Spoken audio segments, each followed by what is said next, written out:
Welcome back to News Insight. We got a developing story. Former Kaduna State Governor, former FCT Minister, a chieftain of the APC, Nasir El-Rufai, has resigned from APC. Now, let me read some excerpt from his resignation letter. He said, I have diligently served the APC and made my contribution to its viability as a political platform, he stated. However, development in the state for the last 2 years, also we already know these stories that are coming up, how it has Give us more fish. It has developed. All right. Okay, all right. He said I should give them. He said in his word, he said, cited irreconcilable differences with his ruling party's leadership, after which he expressed disappointment with the party's trajectory in recent years. You know, there are a lot of things he has said. He said no caucus meeting, no neck meeting. All these have become a charity. You look at as a one-man state. El-Rufai is gone. But where he's going to, we'll talk about it soon. But first of all, I want to talk about his resignation. It's not a surprising thing. When you look at the body language and accusations and counter-accusations, long before now, we're expecting it would have even happened before now. And I think that gave room to some people waking up and say that El-Rufai and Peter Obi were being, arranged, programmed for presidential ticket and vice presidential under ticket. the People's Democratic Party, which not too long ago I said, well, they are still member. He was still member of APC until now. That he has now come out, gone to his ward in Kaduna State there, and tendered his resignation.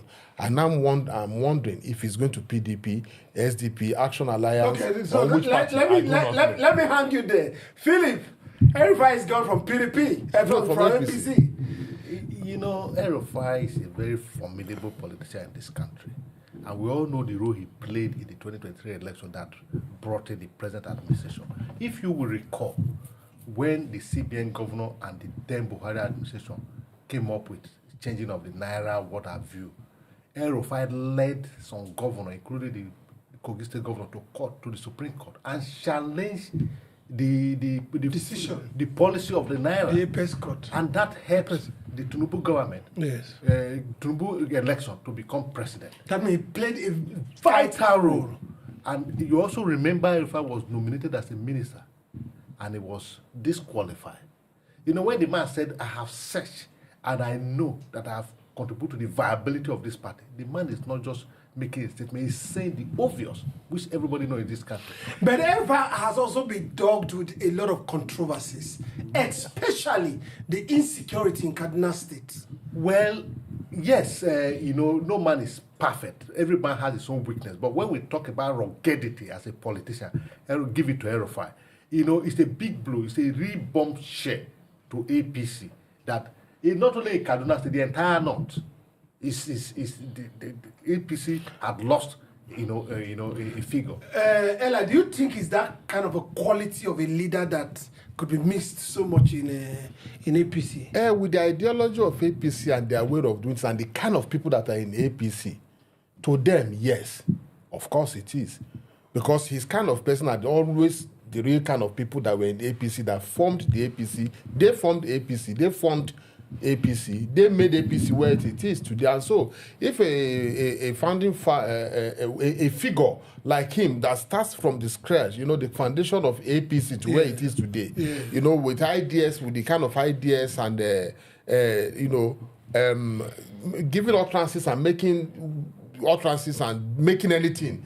To see that APC is either in power or some bodies will go back in body bags, which is actually a statement credited to him for the sake of APC. And if such a man that was ready to die for APC, if such a man that was ready to insult and fight anybody for the sake of APC, finally now they realize that APC is no longer viable and keeping by what they had in mind as foundational plans, then it's actually a big blow. Philip, let me read some part of that letter again. The letter is quite, he's a very dramatic man.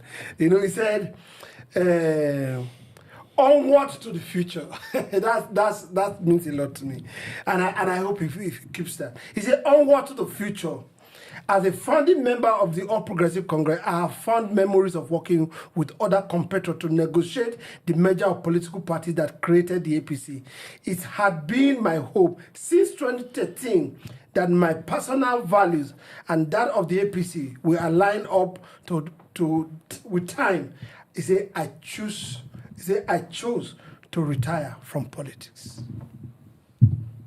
Interesting. El-Rufai himself is enigma. He's a man of many, characters. Today, when at about the time he was going to step out from office as a governor of Kaduna State, he said he's retiring to go and do his PhD. He doesn't want to be involved. Before we knew it, he was nominated as a minister, and then you all know the story.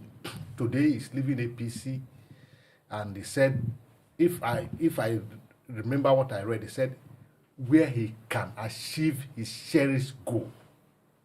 And I also read in that paper that he has joined, the SDP. Okay, so let me hook you right there. Yes. Let me hook you right there. Those are alleged, but we'll come back there. But let me also continue further and read a little bit. He said, I have come to the conclusion. Is that where I want to read from? He said, I have come to the conclusion that I must seek another political platform for the pursuit of progressive values I cherish. Today, the 10th of March, 2025, I have submitted a letter of my resignation to members of the APC in my ward in Kaduna, effective immediately. Eli, El-Rufai is gone from APC. Your last take. Just said it not too long.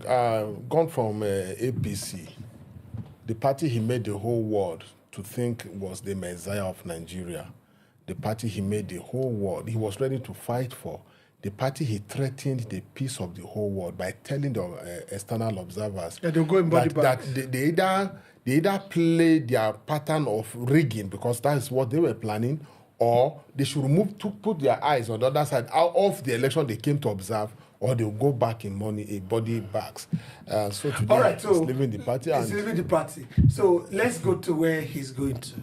Now, they are all rumors. And I said earlier, rumors are rumors are unconfirmed truths. Now, we heard that the son there's a member of the House of Rep is flying the SDP flag, and by proxy, his father too has also been associating with the SDP, always visiting the SDP leadership. Then sometime yesterday or so, he broke his fast with some notable people in his camp and with the former vice president. That's Alhaji. Okay, so we should not be putting Alhaji Atiku Abubakar.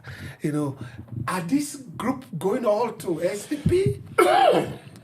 Well, I've said in this platform that PDP is not the political party that will rescue Nigeria.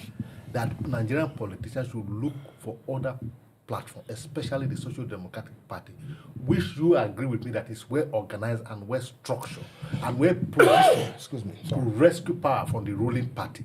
So I won't be surprised if all these men and women of caliber and timber are coming to SDP, which means they are listening to us on this platform and they are heeding our advice. Just last week we told Fubara the part of peace, and this morning we read, Fubara has invited, the Amewele led House member for a meeting. It shows that this platform is working for the good and betterment of Nigeria, and Nigerians are listening to us. So it's a credit to us. All right, now El-Rufai as a person, every man does.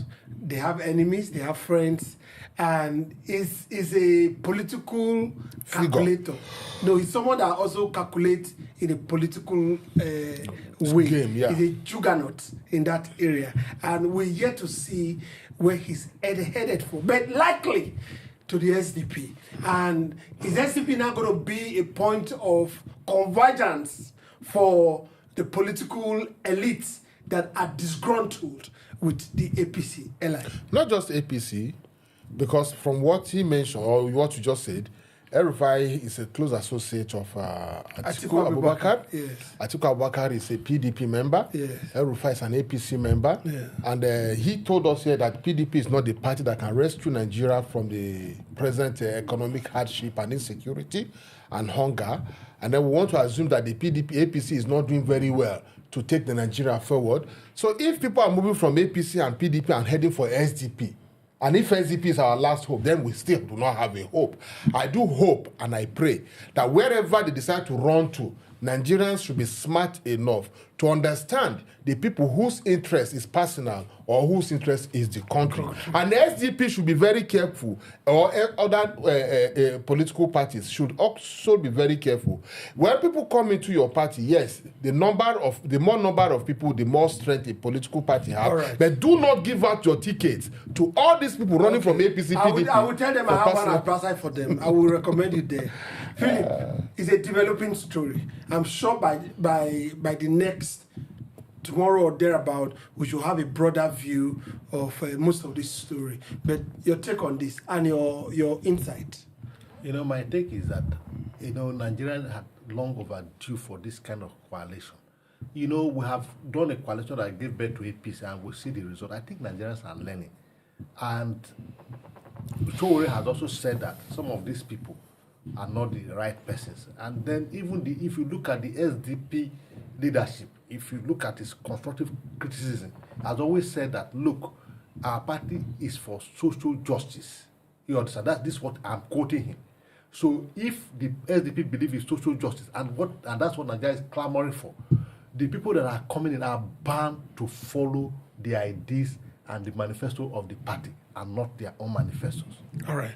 Well, from what we know, the SDP was made the way it is because it was a party that was supposed to carry Tinubu if he missed the ticket of the APC. Now, that same party is what his enemies, so to speak, or people that don't agree, let me not use the word enemy, people that don't agree with him on a political note are headed to. Well, all in a dramatic situation. But we are right here trying to always make sure we bring you the news analytically the way it should be as it unfolds. Guys, right? Okay. We'll be right back on News Insights.